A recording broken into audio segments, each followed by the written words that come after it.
was so excited to come back to IIT Gandhinagar because I knew from my previous trip that this was an institution that really cared a lot about values. They have high standards for all the intellectual work that they do, but they do it as a community. They live together in harmony with the animals and the land around them. The students work together to put together projects like a writing studio, like the Makerspace Lab, which I call the Tinkerer's Lab, and to contribute to endeavors like the Creative Learning Initiative. So the students are really building the institution as part of the community. They don't just come here to receive their education as something that you pay for. They're building their community and they're part of a really vibrant intellectual life. And I feel that I will always want to come back here because there's such an entrepreneurial spirit and because they think about how can they do something that will change the whole world.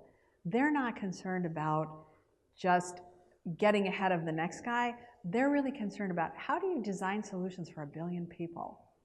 How do you take care of a multilingual problem in their own country that could then serve the entire planet?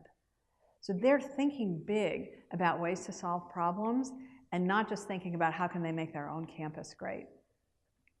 And I think one of the things that we look for in terms of values education, which is very strong here at IIT Gandhinagar, is how do we ensure that we're not just turning out engineers who will contribute to an economy of planned obsolescence?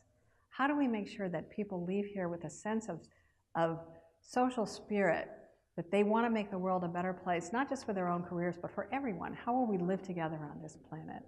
So I'm very excited to come back here because I think that people who work in a place where there's such a strong community and such high aspirations really understand about leadership.